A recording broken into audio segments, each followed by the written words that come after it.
Football's back. Yeah. We're heading 4 wide. Our NFL preview today with the San Francisco 49ers. And we're joined by a former colleague of ours here in Nashville, Scott Armstrong. He's the host of Sports Overnight America on the Sports Byline Radio Network, also Saturdays on Sirius XM as well. Scott, great to have you back, bud. How you doing? Hey, I'm doing fine. I hope all is well out there in the Blue Ridge, and you can have some of our rain, by the way. You're aware this is summer in San Francisco, right? Oh, dude, I take your temperatures and the rain any day of the week, man. As long as I don't have to catch fly balls at Old Candlestick Park.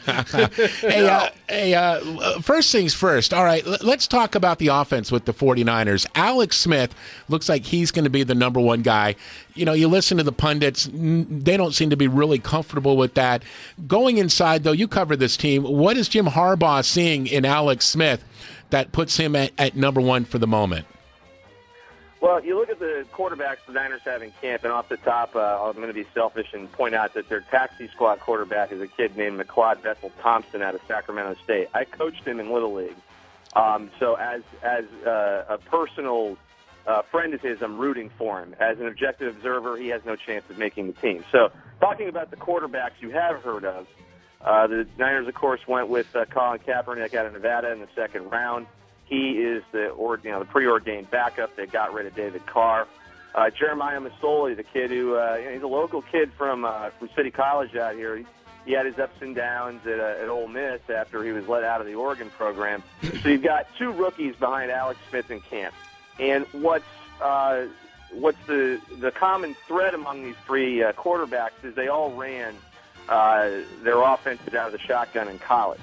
Kaepernick ran the pistol at Nevada. You know what Alex Smith accomplished at Utah, and Masoli had some success out of the option at Ole Miss. So by Harbaugh and the coordinator Roman going to a West Coast-style offense, which the Niners haven't run in a long time, the hope is to re-engineer Alex Smith's career. Even if you look at Colin Kaepernick as the future of this team, maybe even the more immediate future, Alex Smith is going to be the guy because he has the experience. And I think it's fair that as they sign him as a free agent that he gets one more shot with a slightly more experienced offensive line. And signing Braylon Edwards doesn't hurt either. He's going to be a big target, along with Michael Crabtree, who's, of course, recouping from a foot injury. And we'll get with Braylon in just a moment. Go ahead, Seth. Hey, yeah, Scott, I want to go back to Jeremiah Masoli for all of his off-the-field shenanigans at Oregon. And he's kind of got a rep as being, a bad boy or a head case or whatever, but reports have said that he may actually be the strongest arm in camp as far as quarterbacks go. But are the Niners working him out at running back? What's that all about? The Niners have decided they are going to shelf the idea of turning him into that that H-back, that wildcat. I don't think that Jim Harbaugh subscribes to this sort of ideals. The Niners have said all along, GM Trent Baalke and, of course, Jim Harbaugh have said we're going to play the best player at every position. And so far in the few practices the Niners have held, and these are full contact practices, mind you, that's been turning heads in the football world that Harbaugh is basically hasn't changed his tune from the way he ran practices at Stanford. It's a full contact, tackle to the ground sort of ordeal that goes for 3 straight hours. Masoli, he has a stronger arm, but I don't think you can ignore what Colin Kaepernick accomplished in college, and you have to go with the experience of Alex Smith right now because the Niners entertain no ideas of going out and getting a quarterback that maybe would make the fans feel a little more secure. But no, Masoli will not be appearing at running back. Frank Gore is done with his holdout. Anthony Dixon was hurt in practice a few days ago, but he'll be good to go. Moran Norris is back at fullback. So the Niners' backfield's pretty much set. And they got Xavier Omon, too. Don't forget about Exo. Oh, no. I don't think he has. I couldn't dream of that. Scott Armstrong joining us on the Southeastern Sports Medicine Wise Lines. Used to call Asheville tourist games here in Asheville. He's moved up, though, host of Sports Overnight America on the Sports Byline Radio Network.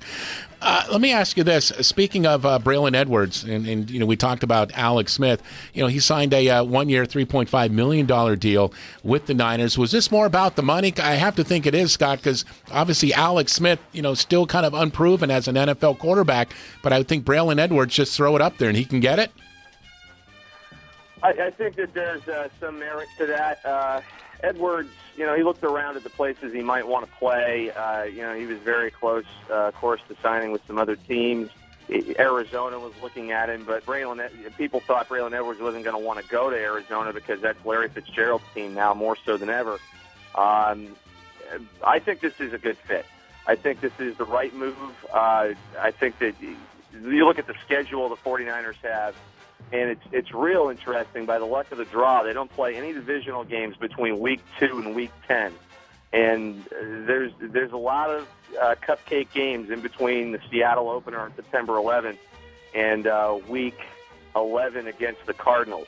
That's if you want to win the NFC West, you should go 500 or better in that 9-game stretch. So I think Braylon Edwards is a good fit for the 49ers, particularly with the West Coast style offense that Jim Harbaugh has decided to bring around. Let me ask you this. We talked about Jim Harbaugh, one of the new coaches, and, of course, the Carolina Panthers here in our backyard also with new coaching staff, a former teammate of Harbaugh's, by the way, and Ron Rivera. But what is the temperature like out there in terms of the fans, in terms of, hey, we're getting a late start and we got a brand new coaching staff. Is there concern that if they stumble coming out of the gate, this could be a long year, or is there just all kinds of optimism? What's the temperature like in the fan base? Well, I think it's important to understand that the Niners have also made upgrades on defense, and I think that for the hardcore fans, that makes them happy. You've got Patrick Willis coming back. He's one of the 2 or 3 best linebackers in the game. You've got a second-year man, Navarro Bowman, who's probably going to take over the spot that Takeo Spikes vacated. He's gone. Matty Lawson, the pass rusher, is gone. Drafting Aldon Smith, which surprised the hell out of most of the league, the Mizzou defensive end. He's been ferocious in practice. I think generally Niner fans are pleased with the defensive side, which is ironic when you consider that Mike Singletary was rah-rah all about defense. But the fans weren't behind Singletary, and the players weren't behind Singletary. When Jed York decided to go ahead and make the splash and bring Harbaugh in from Stanford, I think that rejuvenated the fan base up to a certain extent. Does it necessarily mean the team is going to be any better on the field this year? I really don't think so. But it serves as a beacon of hope. And on top of that, Alex Smith, a guy we've been talking a lot about in this segment, he's the one who engineered those lockout practices among some of the 49ers when he himself was still a free agent with no CBA. And technically, he didn't know whether he would be a 49er or not, but he took that leap of faith that he was going to come back and be the starting QB. So I think that this is sort of an environment of cautious optimism. And I do still think that this team can win the NFC West because it's still the worst division in the league. Yeah, Seth and I were just talking about that instant message-wise, for sure. We're on the Southeastern Sports Medicine Wise It's like the American League Central. Scott Armstrong joining us, host of Sports Overnight America on the Sports Byline Network, also appears Saturdays on Sirius XM Radio. Go ahead, Seth. Yeah, Scott, speaking of the defense, I think what's really intriguing for the 49ers going into the season is their secondary. Nate Clemens is gone. They scooped up Dante Whitner and Madu Williams, a couple other heads, Carlos Rogers at cornerback. But the guy I'm worried about, what's up with Taylor Mays? Apparently, he's got all the talent in the world. I think maybe he was, kind of rubbing people the wrong way, but the Niners have released him. Am I right? Yeah, they were up until yesterday, the day before. What you heard on the waiver, the rumor wire, was that the Niners were shopping him for a trade. But when any new regime starts in a business, and the NFL is a business, make no mistake, you look for maybe people who haven't performed up to expectations, and you want to clean house. And with 6 other safeties in camp, including other cornerbacks, they go and they get Rogers from Washington and Whitner from Buffalo. Whitner, by the way, said he was very happy to be here because he didn't want to play in the snow anymore. So don't blame him. It was nice of him to compliment our weather, but I think what you have is a hungry secondary. And Taylor Mays wasn't really in Jim Harbaugh's plans, nor Trent Baalke's for the future. Whitner had 5 picks in 5 years with the Bills. Rodgers had 8 picks in 68 games. He was hurt for a little while last year with the Redskins. These are guys who want to prove that they are better than their numbers have shown. They've dropped a lot of footballs. You think back to a game the Redskins lost against Indianapolis by 3 points last year. Rodgers had 2 clear interceptions that he dropped. That game still haunts him. So, I don't think Taylor Mays is a major concern. The Niners were trying to get value for him when the rest of the league said, nah, no thanks. We'll take our chances. And I said, you know what? We got a bunch of guys in camp, and we're starting over. Good luck.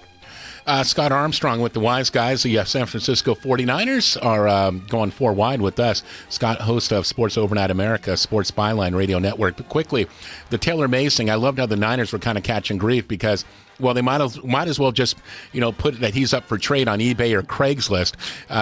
Basically sent out a league-wide email to general managers and saying, hey, he's available if you want him, which is not the way to go. And a bit of a black eye for 49ers management, and what an embarrassment for Taylor Mays. I mean, what does that tell you about what the team thinks of him, right, Scott? Yeah, well, I said that the team isn't necessarily going to be any better on the field just because you've changed the name on the door of the office of the chief, the sheriff, so to speak.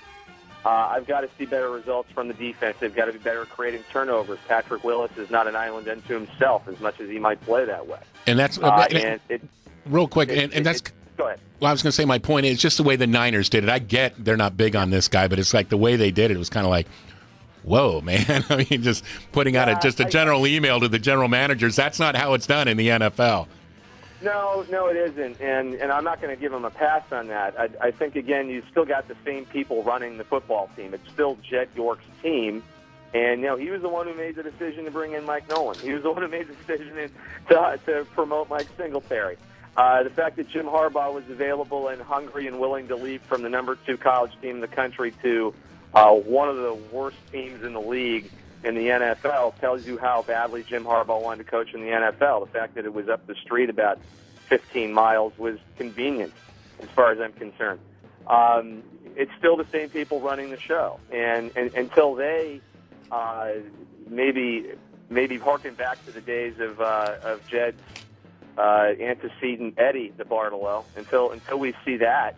No, I think you're going to see a few oddball decisions being made by this front office. And I think Trent Baalke's a good football man, but he's got a long way to go, too, to sort of secure the happy opinions of this fan base that has really been disillusioned over the past decade. It's funny you mentioned the DeBartolos because that's what I thought when Pat told me about Craigslist. Okay, we got to run, Scott. We're up against the clock. Thanks so much for joining us. This was great, and we hope to catch up with you again real soon, my friend.